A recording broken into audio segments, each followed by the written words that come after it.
There's a symbol that has haunted humanity for centuries. A symbol so dangerous that kings refused to speak its name aloud, so powerful that secret societies guarded it behind layers of coded language, and so misunderstood that it became both a path to liberation and a tool of the darkest regime in modern history. They called it the Black Sun, not a sun of light, but a sun of shadow. And tonight, I'm going to show you why this symbol terrified those in power more than any army ever could. But here's what they don't want you to know. The Black Sun was never really about darkness at all. It was about what happens when you stop running from it. So before we go any further, I need you to ask yourself something. When was the last time you actually looked at your own shadow? Not the one cast by sunlight, but the one living inside your mind, the parts of yourself you've spent years pretending don't exist. Because that's where this story really begins. Not in ancient temples or Nazi castles, but in the place most people are too afraid to go, within themselves. Let me take you back to medieval Europe, to dimly lit chambers where alchemists hunched over manuscripts filled with symbols that would get them burned at the stake if discovered, chuckling softly. See, everyone thinks alchemy was about turning lead into gold, about getting rich, about some primitive chemistry experiment gone wrong. Sure, that's what they wanted you to think. The real goal? Transforming the human soul itself. And the Black Sun, or Sol Niger, as they called it in Latin, was the gateway to that transformation. Picture this. You're an alchemist in 1400s Europe, and you're staring at your laboratory equipment, at the blackened residue at the bottom of your flask. To anyone else, it looks like failure, like burnt material, like waste. But you know better. You know that this blackening, this stage they called Nigredo, is exactly where the magic begins. Because in alchemical philosophy, nothing new can be born until the old completely dies. Completely. Your identity, your beliefs, your ego, your comfortable illusions about who you think you are, all of it has to decompose first, like rotting organic matter returning to the earth. They called this putrefaction, the putrefying stage, and it wasn't metaphorical. They meant it literally, spiritually, psychologically. You had to watch yourself die before you could be reborn. Now, this wasn't just some European obsession. Travel east to the Islamic Golden Age, and you'd find Arabic alchemists writing about the exact same process, the blackening that must come before the whitening, the death before wisdom, the chaos before clarity. Journey further to Taoist China, and internal alchemists described breaking apart the ordinary self so deeper spiritual forces could realign and ascend. 3 completely different cultures, separated by thousands of miles, all arriving at the same terrifying truth. Growth requires destruction first. Light requires darkness. Transformation requires sacrifice. And here's where it gets interesting, because this wasn't just abstract philosophy. These alchemists understood something about human psychology that wouldn't be discovered by Western science until Carl Jung showed up in the 20th century, chuckling softly. Funny how ancient mystics always seem to be a few centuries ahead, isn't it? Jung looked at the Black Sun and saw what he called the shadow, that part of your psyche holding every emotion, every impulse, every memory you've spent your entire life denying or repressing. all the anger you swallowed, all the desires you suppressed, all the parts of yourself that didn't fit the image you needed to project to survive. And Jung said something that should be carved into every psychology textbook, every self-help book, every meditation app promising you enlightenment. He said, one does not become enlightened by imagining figures of light, but by making the darkness conscious. Read that again in your mind. By making the darkness conscious. Not by running from it, not by pretending it doesn't exist, not by plastering positive affirmations over it like spiritual duct tape, by turning toward it, by looking directly at it, by integrating it into who you are. This is what Jung called individuation, becoming whole, becoming authentic, becoming yourself instead of the collection of masks and performances you've been wearing since childhood.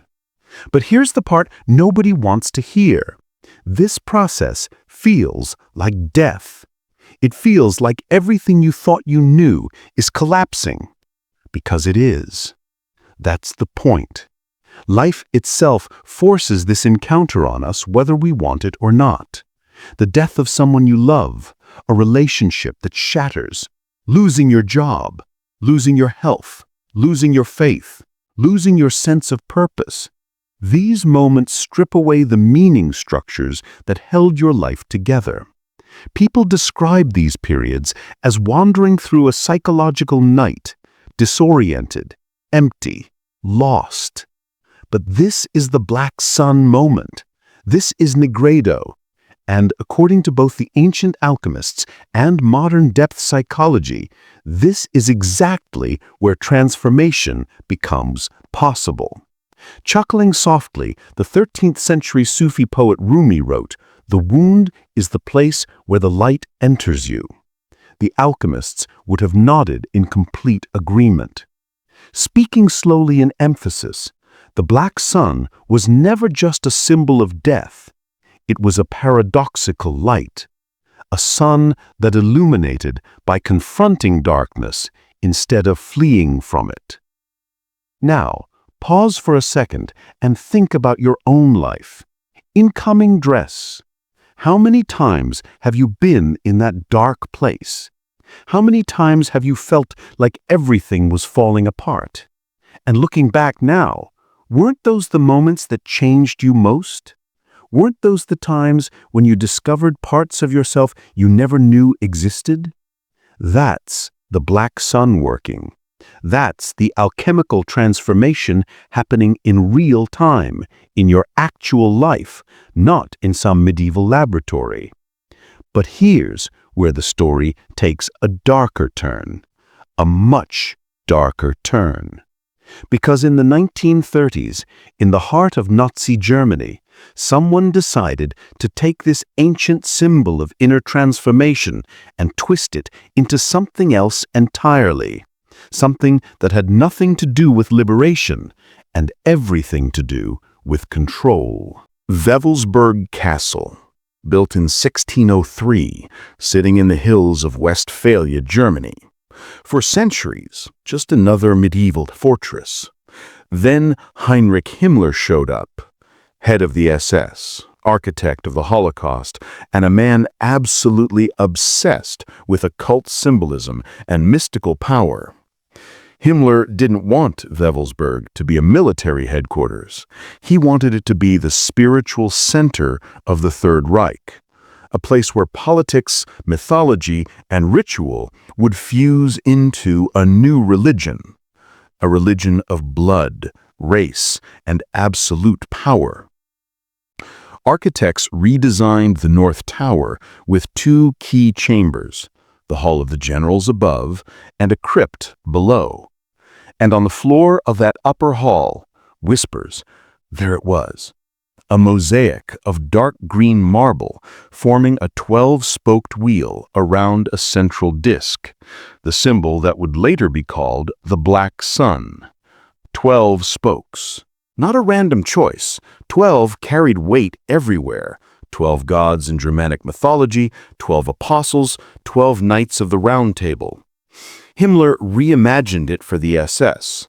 12 leaders surrounding a central source of power, with himself at the very center. Himself. Some accounts suggest the hall was designed for ceremonies where SS leaders would gather like a modern Camelot, a council of initiates bound by ideology and ritual. Except instead of noble quests, they were planning genocide. Himmler's goal went far beyond politics or military conquest. He wanted to create a new political religion rooted in Germanic paganism, occult revival movements, and racial mysticism. The Ahnenerbe, the SS Institute for Ancestral Heritage, sent expeditions to Tibet, studied ancient runes, reinterpreted European folklore, all to construct a mythic Aryan past that never actually existed. And the Black Sun, in this twisted narrative, became the hidden source of wisdom and power, supposedly guiding the so-called Aryan race, legitimizing the Reich as the heir to ancient cosmic forces. They held rituals there, weddings, commemorations, swearing-in ceremonies, all designed to replace Christianity with what Himmler saw as a pre-Christian Germanic faith centered on race, destiny, and the Führer himself. But here's what's truly disturbing. No surviving Nazi documents actually explain what the Black Sun meant to them. None. The symbol was there, carved in marble, used in ceremonies, but its meaning was never officially defined. And this silence, this deliberate ambiguity, is what made it so dangerous after the war ended. Because without a fixed meaning, the Black Sun became a blank canvas for post-war neo-Nazi groups, conspiracy theorists, and esoteric fascists to project whatever they wanted onto it. In the 1950s, a former SS officer named Wilhelm Londig transformed it into a mystical emblem of esoteric Nazism, claiming it represented hidden power sources from lost civilizations or even extraterrestrial origins. Because apparently genocide wasn't exotic enough, they needed to add aliens. Neo-Nazi groups adopted it as a coded replacement for the swastika when that became banned in many countries. Conspiracy theories connected it to everything: lost technologies, supernatural forces, secret bases in Antarctica. You name it, someone's connected it to the Black Sun. And this is where we need to stop and recognize something crucial. The same symbol can carry completely opposite meanings depending on who's using it and why. For the alchemists, the Black Sun pointed inward, toward personal transformation, toward confronting your shadow, toward liberation from external control. For the Nazis, it pointed outward, toward collective mythology, toward projecting shadow onto external enemies, toward total domination. Same geometry, opposite intentions. And this brings us to the most uncomfortable question of all. Why did ruling elites throughout history fear this symbol so much when it was used correctly? Why did they try to suppress it, distort it, or co-opt it?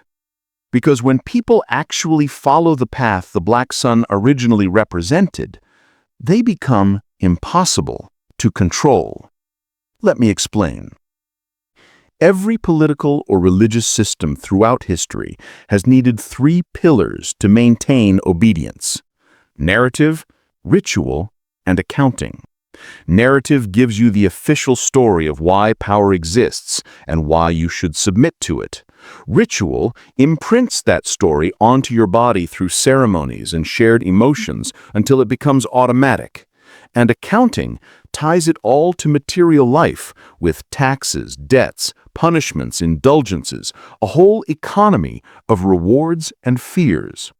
The Black Sun, when understood as genuine inner experience, short-circuits all three. The narrative collapses when you realize the source of meaning lies within you, not in the official stories. Rituals lose their hold because transformation becomes an intimate personal practice rather than a public spectacle. And the accounting system, the guilt mechanisms, the moral debts, they lose their grip because the programmed shame they rely on no longer works as a lever of control. Think about it. A medieval monarchy, claiming divine right, cannot tolerate citizens who draw meaning from within rather than from the king's authority. And priesthood selling salvation as a monopoly has no use for people who can integrate their own shadow without intermediaries. Modern governments that govern through fear and division have a problem when people stop projecting their shadow onto convenient enemies and start doing the inner work instead. This is why the tradition guarded the black sun behind layers of coded language, alchemical emblems, and hidden stages of initiation. It wasn't elitism, voice drops lower. It was survival. Because authorities throughout history crushed anything that threatened centralized control. Look at how ancient courts handled eclipses, the closest physical phenomenon to a black sun. An eclipse interrupts the regularity of the sky, the very rhythm on which calendars, religious authority, and divine legitimacy depend. So, what did rulers do? They set official interpretations, public rituals, penitential processions, performances of fear and repentance. The strategy was always the same: domesticate the anomaly. Turn a cosmic rupture into a state-sponsored drama where people feel awe, but return obedient once it's over. The message that darkness could trigger personal transformation gets buried under choreography and spectacle. The same mechanism appears with guilt. The black sun as inner work demands confronting your shadow without projecting it onto devils or scapegoats. Systems of power prefer a moral economy where people cycle endlessly through transgression and forgiveness while remaining dependent on institutions. Someone who has passed through Nigredo, who has done the actual work, whispers, they see through that machinery. They no longer need moral policemen or cosmic accountants to authorize their existence. And from the perspective of power, that is terrifying. Because a population that is less gripped by fear, less manipulated by guilt, less distracted by manufactured enemies, pauses. That population forces rulers to govern through actual competence rather than psychological manipulation. And we can't have that, can we? Sarcastically. That would require actual leadership. So here's what I want you to think about. Right now, in your life, what symbols are you worshiping? What brands, what political flags, what ideologies, what lifestyle identities are you projecting meaning onto? And more importantly, what would happen if you stopped staring at those symbols and started following the path they're supposed to represent? Because that's the question that changes everything. That's the question power doesn't want you to ask. Whispers. Drop your thoughts in the comments. Voice drops lower. Let's see how deep this rabbit hole actually goes.